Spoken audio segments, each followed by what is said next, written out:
مسلم تہذیب کی آمد ہند میں چاہے عرب سے ہوئی ہو یا سلاطین دہلی یا مغلوں کے دور سے ہوئی ہو، اس کے اثرات اور ثمرات برابر پورے ہندوستان کو پہنچے ہیں۔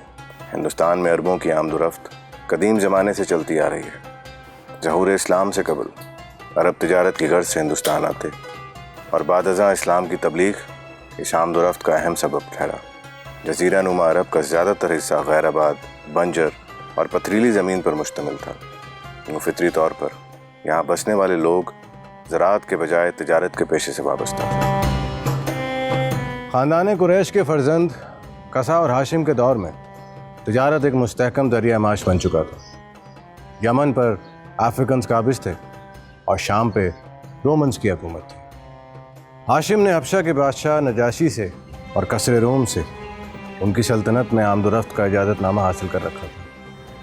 اسی طرح عرب کے باشندے سینٹرل ایشیا تک اپنی اشیاء لے کے جایا کرتے تھے، مگر اس کے باوجود بد امنی اور لوٹ مار کا دور دورہ تھا۔ مگر قریش خدا کے گھر کے نگہباں ہونے کی وجہ سے حیرت انگیز طور پر محفوظ بھی رہتے تھے۔ ان کی تجارت کا ذکر قرآن کی سورت سورہ قریش میں بھی ملتا ہے۔ ایک یونانی مورخ ہیروڈوٹس اسلام کی آمد سے قبل لکھتا ہے کہ عرب کا پیشہ تجارت تھا۔ وہ حجاز اور شام کے درمیان سامان لایا کرتے تھے۔ مکہ ساہوکاروں اور قرض خواہوں کا شہر تھا۔ سود عام تھا، قافلوں کے ذریعے تجارت ہوتی تھی۔ اطالوی جغرافیہ دان اور سیاح اسٹربو کے بقول عرب قبل اسلام ساہوکار اور تجارت کے پیشے سے وابستہ تھے۔ میلوں اور حج کے موقع پر بھی تجارتی اشیاء لائی جاتی تھی۔ ان تجارتی ثمرات کا نتیجہ تھا کہ عرب کی مالدار خواتین بھی اپنا سرمایہ تجارت میں لگاتی تھیں۔ حضرت ختیجہ رضی اللہ تعالیٰ کا سامان تجارت بھی شام کی منڈی میں فروخت کے لیے لایا جاتا تھا۔ حضرت صلی اللہ علیہ وآلہ وسلم بھی نبوت سے قبل حضرت ختیجہ رضی اللہ تعالیٰ عنہ کی مال کی تجارت کے سلسلے میں شام تشریف لے گئے تھے۔ حضرت ابو طالب اور دیگر عمرہ قریش، ابو جہل وغیرہ بھی نامی گرامی تاجر تھے۔ عرب اور ہندوستان کے لوگوں کے درمیان زمانہ قدیم سے تجارتی اور مذہبی روابط تھے۔ عرب کے لوگ تجارت کی غرض سے ہندوستان کے ساحلوں پر آتے اور پھر وہیں سے تجارتی قافلے عرب کے بازاروں تک لوٹ جاتے۔ اسی آمد و رفت کی وجہ سے ہندوستان کی بہت سی قوموں کے لوگ عرب کی سرزمین پر مستقل قیام پذیر ہو گئے۔ کیرلا میں ناریل، کاجو اور مسالے پیدا ہوتے ہیں اور پوری دنیا کو جاتے ہیں۔ چونکہ پورا علاقہ ساحل سمندر پہ واقع ہے، لہٰذا غیر ملکیوں خصوصاً عربوں کی آمد و رفت کا سلسلہ اس علاقے میں صدیوں سے قائم ہے۔ عرب تاجر یہاں سے لونگ، الائچی، ناریل، ادرک، لکڑی، کالی مرچ اور دوسری چیزیں لے جاتے ہیں۔ مسالوں اور خوشبوات کے نام سنسکرت سے ہی عربی میں منتقل ہوئے، جن میں مشک، کافور، فلفل، زنجیل، سندل، ساج، نار جلیل، کرنفل وغیرہ قابل ذکر ہے۔ عربوں کا تعلق اس سرزمین سے بہت قدیم ہے، حتیٰ کہ کالی مرچ کا ذکر عہد جاہلی کے مشہور شاعر امراء القیس کے یہاں ملتا ہے۔ تاریخی روایت سے معلوم ہوتا ہے کہ عرب میں خاص قسم کی لکڑیوں کا استعمال کیا جاتا ہے جس کا اوریجن ہندوستان تھا۔ ہمارے حضور صلی اللہ علیہ وسلم مدینہ منورہ میں جس چارپائی پہ آرام فرماتے تھے اس کے پائے ساگوان کی لکڑی سے بنائے گئے تھے۔ اور 30 ہجری میں جب حضرت عثمان رضی اللہ تعالیٰ عنہ نے مسجد نبوی کی تعمیر و توسیع کروائی تو اس کی چھت پہ ساگوانی لکڑی کا استعمال کیا گیا۔ عود کی خوشبو سے عرب اپنی محفلوں کو دوبالا کیا کرتے تھے اور سب سے پہلے حضرت عمر فاروق رضی اللہ تعالیٰ عنہ نے مسجد نبوی صلی اللہ علیہ وسلم کو معطر کیا۔ عرب اور ہند کے تعلق میں دو بڑے سمندر ہیں جو انہی سرزمین کے نام سے منسوب ہیں، یعنی بحر عرب، بحر ہند، جن کا ہواؤں کی لہروں سے ملاپ ہوتا ہے، اور یہی باد صبا مسافر کشتیوں کے بادباں کو چلائے رکھتی تھی۔ عرب تاجر جب ہندوستان آتے تو 4-6 ماہ قیام کرتے، شادیاں بھی کر لیتے۔ یہ عرب شادیاں کس قسم کی ہوتی تھیں؟ تاریخی ذرائع سے یہ بات پتہ چلتی ہے کہ یہ لوگ کچھ رقم دے کر کسی لڑکی سے شادی کر لیتے تھے۔ کبھی لڑکی کو اپنے ساتھ عرب لے جاتے تو کبھی ہندوستان میں ہی چھوڑ جاتے، اور جب وہ دوبارہ آتے تو اسی خاندان میں ٹھہرتے تھے۔ اس طرح ان کی اس سرزمین پہ اپنے ہمدرد مل جاتے جو فصل آنے پر عمدہ سامان ان کے لیے خرید لیتے اور تجارتی نقطہ نظر سے پھر اس طرح وہ دھوکے سے محفوظ رہتے تھے۔ جب وہ تجارت کر کے واپس جاتے تو تب بھی ان کے مفادات کی حفاظت ان کا یہ خاندان کیا کرتا تھا۔ ہندوستان میں تلک کی رسم پر لڑکی کا باپ لڑکے کے گھر پہ روپیہ پیسہ پہنچایا کرتے تھے۔ عرب تو ان سے کوئی مطالبہ بھی نہیں کرتے تھے، بلکہ مہر کے طور پہ ایک خطیر رقم ان کو ادا کیا کرتے تھے۔ اس طرح غریب طبقہ اس قسم کی شادیوں سے متاثر ہوتا تھا اور کشش محسوس کرتا تھا، اور کبھی کبھی تو اس قسم کی شادیوں سے پورا خاندان اپنی حیثیت بلند کر لیتا تھا۔ 7ویں صدی عیسوی کے شروع میں صحرائے عرب کے آس پاس کی سلطنتیں اپنے عوام سے بدسلوکی، جنگوں، اخلاقی بےراربی کی وجہ سے انحطاط پذیر تھی۔ ایسے میں جب حضور صلی اللہ علیہ وآلہ وسلم خدا کی راہ میں صلح کا آفاقی نعرہ بلند کر کے اٹھے تو تمام محکوم اور محروم طبقات کے لوگ ان کے اسلامی جھنڈے تلے جوک در جوک اکٹھے ہونے لگے۔ قوم قریش کی جانب سے تکالیف، مخالفتوں، خفیہ اور محلاتی سازشوں اور شور شو کی الغار نے اسلام کی نشر و اشاعت میں رکاوٹیں حائل کر رکھی تھیں۔ صلح حدیبیہ کے بعد 7 ہجری میں جب ایک پرامن اسلامی معاشرے کی تشکیل ممکن ہوئی تو حضور صلی اللہ علیہ وآلہ وسلم نے پہلی فرصت میں اپنے اطراف میں پھیلی ہوئی مملکتوں کے حکمرانوں کے دعوت اسلام دینے کے لیے مکتوبات روانہ کیے تاکہ بنی نوع انسان کی نجات کی جانب رہنمائی کی جا سکے۔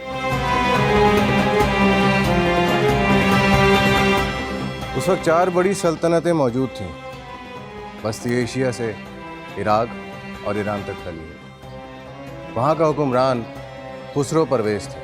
اس کی طرف حضور صلی اللہ علیہ وآلہ وسلم نے حضرت عبداللہ بن حذیفہ رضی اللہ تعالیٰ عنہ کو روانہ کیا۔ سلطنت روم، جس میں ایشیائے کوچک، مصر، شام، فلسطین اور یورپ کے کچھ علاقے موجود تھے، ان کی جانب حضرت دہیہ کلبی کو بھیجا گیا اور قصر روم ان سے بہت عزت سے پیش آئے۔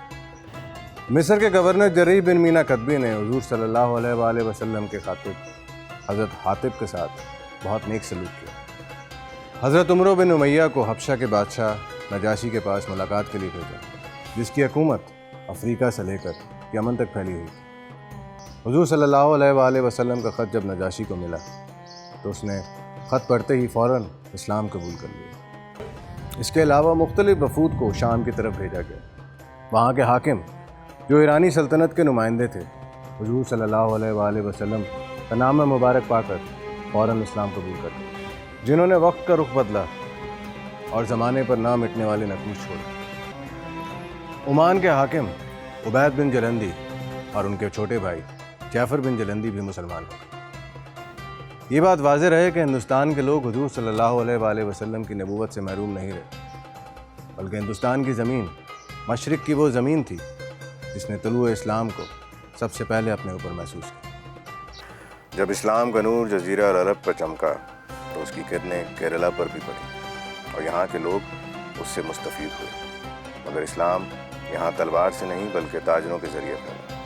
یہاں کی خوبصورت آب و ہوا اور دولت کی ریل پیل دیکھ کر اہل عرب نے اس کو خیر اللہ نام دیا، پھر تبدیل ہو کر کیرلا ہو گیا۔ مسلمانوں کی کاروباری دیانتداری اور اخلاقی حالت اتنی بلند تھی کہ انہوں نے تھوڑے ہی عرصے میں ہند کے لوگوں اور یہاں کے تجارتی حلقوں میں نمایاں حیثیت حاصل کر لی۔ ان کی خوش معاملی، ایمانداری اور رواداری سے غیر مسلم تاجر بہت متاثر ہوئے۔ مسلمانوں کی تجارتی سرگرمیوں اور کاروباری مصروفیات سے یہاں کے مقامی راجاؤں اور لوگوں کا فائدہ پہنچا، اور اسی سبب انہوں نے ان کی قدر اور ہمت افزائی کی۔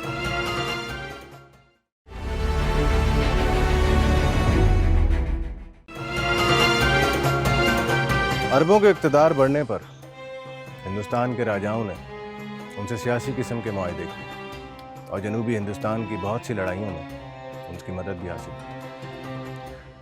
تحفۃ المجاہدین کے مصنف نے بیان کیا ہے کہ ہندوستان کے مغربی ساحل پر مسلمانوں کی تجارت کے بڑھنے پر وہاں پر لوگوں نے آباد ہونا شروع کر دیا، اور وہاں کے راجے مہاراجوں نے اس کے باوجود کہ ان کے سپاہی زیادہ تر ہندو تھے، مسلمانوں پہ کوئی سختی نہیں کی، بلکہ ان کے مذہب اور ان کی رسموں کا بہت لحاظ کرتے تھے، ان سے ادب تمیز سے پیش آتے، جس کی وجہ صرف اتنی تھی کہ وہ لوگ بہت اچھے طریقے سے جانتے تھے کہ ان کے شہر کی رونق اور ان کے شہر کا کاروبار انہی عربیوں کے دم سے تھا۔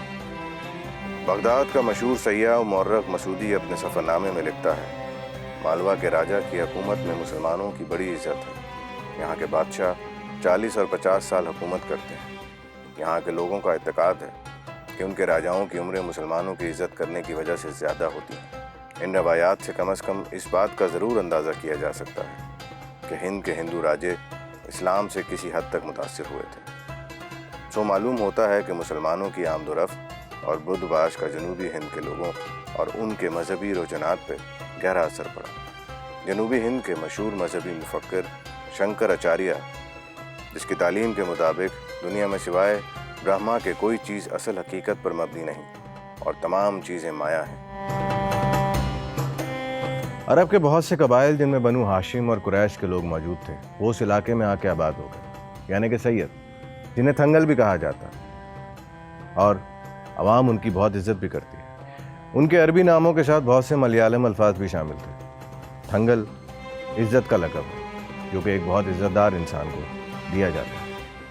یہاں کے مسلمانوں کو موپلا یا ماپلا کہا جاتا ہے، جبکہ اصل لقب ماپالا ہے جو کہ وہاں کے مسلمان بحری محافظوں کو دیا گیا تھا۔ یہ وہ لوگ تھے جو سمندر کی حفاظت کرتے تھے۔ ان عربوں نے کیرلا کے ساحل پر اپنی مخصوص بستیاں بھی بنا لی۔ پرامن آمد و رفت اور معاشی رشتوں نے عربوں کو کیرلا سے قریب کر دیا۔ اسلام کو ایک نیا میدان مل گیا جہاں عربوں کی کالونیاں موجود تھیں۔ پھر مذہبی آزادی اور مقامی عوام اور حکومت کی دریا دلی نے اسلام کی تاریخ کو تقویت عطا کی۔ یہ باہمی تعلقات ترقی کرتے رہے۔ جنوبی ہند میں ساحل ملابار کے کنارے آباد مسلمان جو نسل عرب نصر تھے، جو لوگ بہادر اور راس العقیدہ مسلمان تھے، 19ویں صدی کے آخر میں وہ کئی بار انگریز حکومت کے خلاف سر اٹھا چکے تھے، کیونکہ جس سرزمین پر اہل عرب تجارت کی غرض سے پرامن طریقے سے آئے تھے، اسی حدود پہ بعد میں پرتگالی بلندزی اور انگریزی سازشیں منصوبہ بندی کے تحت آئی تھیں، اور تحریک خلافت میں بھی انہی موپلوں نے سرگرم حصہ لیا تھا۔ تو انگریز حکومت نے موپلوں کو تشدد کا نشانہ بنایا، جس کے نتیجے میں موپلا بغاوت نے جنم لیا، جسے انگریز حکومت نے سختی سے کچل دیا اور ہزاروں موپلوں کو موت کے منہ میں دھکیل دیا۔ مدرس اور ملابار کے اطراف میں جو لوگ بستے تھے وہ ویدک یا برہمنی مذہب سے پیرو نہیں تھے۔ ان کی اکثریت ہندوستان کے قدیم باشندوں پر مشتمل تھی، جن کو آرائیوں نے اس علاقے میں پناہ لینے پر مجبور کیا۔ ملابار اور اس کے اطراف میں جو پرانی قومیں آباد تھیں وہ نائر کہلاتی تھیں۔ ان کے پاس اپنا کوئی باقاعدہ مذہب نہ تھا۔ ہندو انہیں حقارت کی نظر سے دیکھتے اور اسلام میں انہوں نے بہت عزت محسوس کی اور تیزی سے یہ قوم اسلام کی طرف بڑھی۔ یہ پورا علاقہ اسلام کے دائرے میں داخل ہو جاتا اگر یہاں پر پرتگیز نہ پہنچتے۔ پرتگیزیوں نے عربوں کی تجارت کا راستہ بند کر دیا تھا اور یہاں کے لوگوں کو مجبور کیا کہ وہ عرب اور مصر سے اپنے تعلقات منقطع کریں۔ عرب سے ہندوستان کے ساتھ تجارتی تعلقات اسلام سے پہلے سے چلے آ رہے ہیں۔ اس طرح ہو سکتا ہے کہ یہی لوگ اسلام بھی دوسروں سے قبل لے آئے۔ آج بھی کیرلا کے اکثر مچھیرے مسلمان ہیں اور کیرلا کے آس پاس کے سارے جزیروں میں صرف مسلمان آباد ہیں۔ اکثر مورخین لکھتے ہیں اور یہ بات صحیح بھی ہے کہ اسلام پھیلنے میں ہندو مذہب کے اندر ذات پات اور چھوت چھات کے دخل بھی ہے، اس لیے کہ اسلام لاتے ہی آدمی اپنے معاشرے میں مساوی حقوق حاصل کر لیتا ہے، جو اسے کسی دوسرے مذہب کو قبول کرنے سے حاصل نہیں ہو سکتا۔ یہاں اسلام پھیلنے کے بارے میں کئی طرح کے قصے مشہور ہیں جو عوامی روایتوں پر زیادہ منحصر ہیں۔ اسلام اس علاقے میں اگرچہ تاجروں کے ذریعے پھیلا مگر تبلیغی کوششوں کو بھی نظر انداز نہیں کیا جا سکتا۔ پہلا قصہ تو یہ مشہور ہے کہ کڈنگالور کا بادشاہ پیرومل مسلمان ہو گیا۔ اس نے معجزہ شق القمر دیکھا، حضرت صلی اللہ علیہ وآلہ وسلم کے حالات سنے تو وہ سلطنت چھوڑ کر مکہ روانہ ہو گیا اور پھر وہاں سے واپس نہیں آیا۔ یہ قصہ عوام میں اب تک مشہور ہے۔ اس بات پہ تمام مورخین متفق ہیں کہ ایک بادشاہ جس کا نام چارمن پرومل تھا وہ مسلمان ہو گیا تھا، اور جس دور میں وہ مسلمان ہوا تھا یہ وہی دور تھا جو حضور صلی اللہ علیہ وسلم کا دور تھا۔ یہ دوسری صدی ہجری کا واقعہ ہے۔ کہا جاتا ہے کہ مسلمانوں کی ایک جماعت جو سری لنکا کے ایک مقام سرندیپ پہ حضرت آدم علیہ السلام کے نقش قدم کی زیارت کرنے کے لیے جا رہے تھے، وہ پرومل کے ہاں آ گئے۔ وہ اس جماعت کے ایک شخص شیخ الدین سے بہت متاثر ہوا اس نے اپنا ارادہ ان کے سامنے پیش کیا۔ وہ ان کے ساتھ عرب جانا چاہتا تھا۔ اس نے اپنی پوری تیاری کر لی۔ سب سے پہلے وہ کولم گیا، اس کے بعد دھرمادم پہنچا۔ اس کے قریب ایک علاقہ ہے جس کا نام آج بھی پویناڈو کے نام سے مشہور ہے۔ اس کا مطلب ہے جہاں سے سفر کیا گیا۔ بادشاہ نے جہاں سے سفر شروع کیا، اس کے بعد وہ وہاں سے چل کر جس مقام پر پہنچا اس کا نام شہر تھا۔ ظاہر ہے کہ بادشاہ نے مکہ مدینہ کا رخ کیا اور حضور صلی اللہ علیہ وآلہ وسلم کی زیارت بھی کی ہوگی اور وہاں کے دینی فضا سے مستفید بھی ہوا ہوگا۔ اس نے مشرف البا اسلام ہو کر اپنا نام چرہ ملک سے تاج دین رکھا۔ دوسری روایت ہے کہ اپنا نام عبداللہ سمری رکھا۔ مکہ سے واپسی کے سفر پر عمان کے مقام سلالہ پر راجہ وفات پا گیا اور وہاں پہ ان کی قبر موجود ہے، ورنہ عرب جا کر محض ساحل پر رہ جانا بے معنی ہے۔ کہتے ہیں کہ اس نے یہ ارادہ ظاہر کیا کہ وہ لوٹ کر پھر مالابار واپس آئے گا اور ایک منصوبے کے تحت مختلف مقامات پر مساجد بنائے گا اور اسلام کی تبلیغ کرے گا، مگر وہ بیمار پڑ گیا اور جب بچنے کی امید نہ رہی تو اس وقت اس نے اپنے سرداروں کو جو اس کے ساتھ گئے تھے زمینیں عطا کی اور ہدایت کی کہ ان جگہوں پر مساجد قائم کریں۔ اس کے بعد اس کا انتقال ہو گیا۔ بادشاہ کے مبلغین کی ایک جماعت حضرت مالک بن دینار کی سرگردی میں مالابار آئی، جس میں خود ان کا خاندان اور 3 اصحاب اور شامل تھے۔ کہتے ہیں کہ یہ لوگ پیرومل کے انتقال کے 8 برس بعد مالابار آئے اور انہوں نے یہاں کے حاکم کو اس کا خط دیا، مگر انہوں نے اس کی موت کا معاملہ خفیہ رکھا۔ یہاں کے حاکموں نے اس گروہ کا استقبال کیا۔ انہوں نے اپنے مذہب کی اشاعت کے لیے پورے علاقے کا سفر کیا۔ انہوں نے 9 یا 10 مسجدیں تعمیر کی۔ مالک بن دینار نے ان مساجد میں اپنے خاندان کے افراد میں سے مناسب اشخاص کو قاضی مقرر کیا۔ وہ سب سے پہلے گوڈنگا نور ٹھہرے اور یہیں سے کام شروع کیا۔ اس کے بعد مالک بن دینار اور حبیب بن مالک عرب واپس گئے۔ راستے میں انہوں نے شہر میں پیرومل کی قبر بھی دیکھی، پھر لوٹ کر مالابار آ گئے اور کینا نور میں ہمیشہ کے لیے بس گئے۔ چھت کے اوپر گنبد اور مسجد کی دیواریں بھی کھدی ہوئی ہیں اور مسجد کے محراب میں عربی میں بسم اللہ کی نقش نگاری اسی دور کی ہے۔ محققین کے مطابق یہ مسجد اپنی قدامت کے لحاظ سے مسجد الحرام، مسجد النبوی اور مسجد اقصیٰ کے بعد زمین کے چہرے پر ایک ہی مسجد ہو سکتی ہے۔ 7ویں صدی کے اوائل میں پہلے عرب تاجر سمندر کے راستے یہاں اترے اور پھر انہوں نے یہ مسجد یہاں بنائی۔ تحقیق کے مطابق یہ بات واضح ہے کہ یہ مسجد رسول صلی اللہ علیہ وآلہ وسلم کے بابرکت عہد میں بنائی گئی تھی۔ مسجد کی تاریخ واضح کرتی ہے کہ مذہب اسلام کو ہندوستانی باشندوں نے تسلیم کیا تھا اور اسلام محبت اور بھائی چارے کی مدد سے ہندوستان میں داخل ہوا تھا۔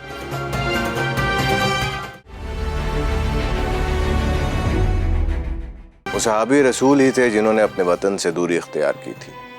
تجارت، محنت و مزدوری، کاروبار، تبلیغ اسلام اور جہاد فی سبیل اللہ کے سلسلے میں صحابہ کرام مختلف علاقوں اور مختلف شہروں اور بستیوں میں پھیل گئے۔ ان کے مسکن یعنی ان کے اپنے آبائی گھر مکہ و مدینہ یا عرب کے بعض علاقے ہی نہ رہے، کیونکہ وہ اسلام کے پھیلاؤ کی خاطر بہت دور جا چکے تھے۔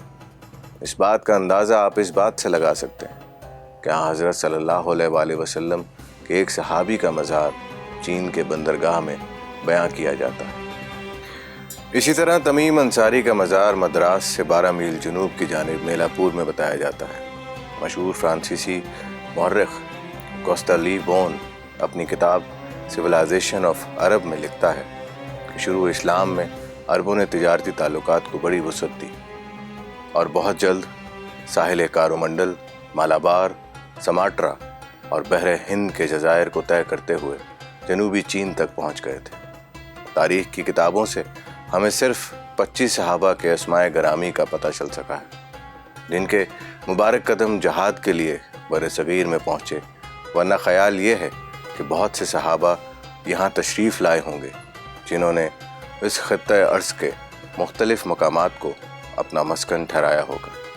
ان ابتدائی جہادی سرگرمیوں میں زیادہ تر احادیث شریف میں ہندوستان کی فتح کی بشارت کا ذکر بہت تاکید کے ساتھ ہوا ہے، اس لیے صحابہ کرام کے دور میں ہی غزوہ الہند کا ذکر ہمیشہ سے ہوتا رہا۔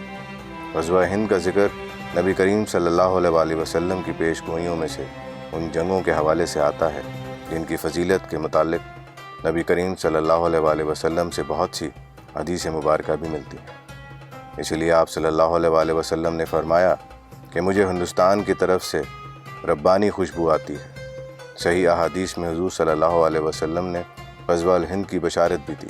اسلامی اصطلاح میں غزوات واقعہ سے مراد وہ جنگیں ہوتی ہیں جو رسول صلی اللہ علیہ وآلہ وسلم کی زندگی میں ہی رونما ہوں۔ زمانے کے لحاظ سے ان کی دوسری قسم غزوات کی پیش گوئی ہے۔ یہ ان غزوات کو کہا جاتا ہے جو رسول صلی اللہ علیہ وسلم کی زندگی مبارک میں واقع نہیں ہوئی، لیکن آپ صلی اللہ علیہ وسلم نے ان کی پیش گوئی فرمائی ہے۔ ہند کے بارے میں حضرت سید علی مرتضیٰ نے فرمایا، زمین میں سب سے پاکیزہ ہوا ہند کی ہے۔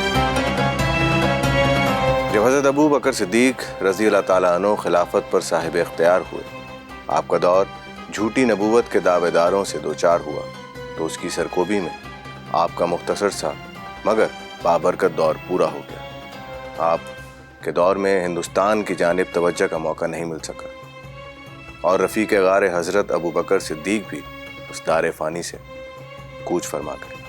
خلیفہ اول حضرت ابو بکر صدیق رضی اللہ تعالیٰ عنہ کے انتقال کے بعد حضرت عمر فاروق منصب خلافت پر جلوہ گر ہوئے، کیونکہ حضرت ابو بکر صدیق نے داخلی فتنوں کو اپنی حکمت عملی اور کامیاب تدابیر سے ختم کر دیا تھا۔ تو حضرت عمر رضی اللہ تعالیٰ عنہ کو اب کسی داخلی فتنے سے خطرہ نہ تھا، لہٰذا آپ نے اپنی مکمل توجہ دین اسلام کو اقوام عالم تک پہنچانے میں صرف کی۔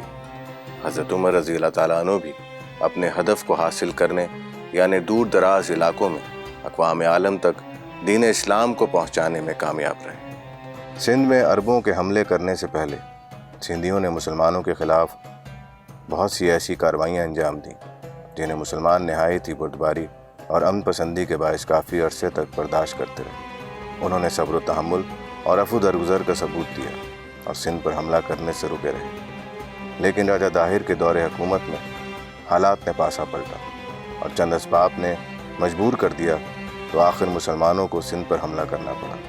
اس لحاظ سے عربوں کے حملوں کے اسباب کو دو حصوں میں تقسیم کیا جا سکتا ہے۔ اس کا پہلا سبب تو راجہ طاہر کے زمانے سے پہلے پیدا ہوا اور عرب انہیں خاموشی سے برداشت کرتے رہے۔ دوسرے اسباب تمام کے تمام راجہ طاہر کے زمانے میں پیدا ہوئے، جس کی وجہ سے مسلمانوں کو آخرکار سندھ پر حملہ آور ہونا پڑا۔ مختلف جنگوں میں سندھیوں نے جنگ سلاسل، جنگ قادسیہ اور جنگ مکران میں کئی بار مسلمانوں کا مقابلہ کیا تھا اور انہیں نقصان پہنچانے کی کوشش کی تھی، لیکن اس کے باوجود خلیفہ ثانی فاروق اعظم نے سندھ پر حملہ کرنے سے اجتناب کیا تھا، کیونکہ ان کے عہد خلافت 637 ہجری میں بحرین کے گورنر حضرت عثمان ثقفی موجودہ بمبئی کے قریب تھانہ کے مقام پر حملہ کیا، جو بہت کامیاب ثابت ہوا، تو انہوں نے حضرت فاروق اعظم اس پر ناراضگی کا اظہار فرمایا۔ وہ بحری مہمات کو مسلمانوں کے حق میں مفید اور نفع بخش خیال نہیں کرتے تھے۔ انہوں نے مسلمانوں کو کسی بحری مہم کی اجازت نہ دی۔ یہاں پر یہ بات خاص طور پر یاد رکھنی چاہیے کہ اسلام کو جس قدر فتوحات حضرت عمر خلیفہ ثانی ان کے عہد خلافت میں مکران تک کے علاقے جہاں پر ایرانیوں کے ساتھ سندھیوں نے بھی اسلامی لشکر کا مقابلہ کیا تھا، مسلمانوں کے قبضے تلے آ چکے تھے، لہٰذا جنگ مکران میں ایرانی حکومت اور ان کے مددگار سندھیوں کو شکست دے کر اور مکران فتح کر لینے کے بعد وہاں سے آگے بڑھ کر مسلمانوں نے کینان کے تمام علاقے پر قبضہ کرنا مناسب سمجھا، جو سندھ کے راجہ سہائے کے زمانے میں ایرانیوں کے قبضے میں تھا اور جس پر تھوڑا ہی عرصہ ہوا تھا۔ سندھ کے نئے راجہ چچ نے اپنا قبضہ جما لیا تھا، لیکن حضرت عمر خلیفہ ثانی نے مناسب نہ سمجھا کہ انتقام یا ملک گیری کے لیے ہندی سلطنت سے جنگ و پیکار کا سلسلہ جاری کیا جائے۔ فاروق اعظم کی شہادت کے بعد 24 ہجری میں حضرت عثمان غنی تخت خلافت پہ جلوہ افروز تھے، تو سندھی فوجیوں نے راجہ چچ کو بلند ہمت و حوصلے کی سبب سرحد مکران پر جمع ہو کر عربوں کو حملے کی دھمکی دی۔ اس پر بصرہ کے حاکم عبداللہ بن عامر نے وجہ طور پر کرمانی گورنر عبد الرحمن بن سمرہ کو اجازت دی کہ سندھی فوجیوں کو وہاں سے ہٹا دیا جائے۔ تب عبد الرحمن بن سمرہ نے حملہ کر کے سندھی فوجیوں کو وہاں سے بھگا دیا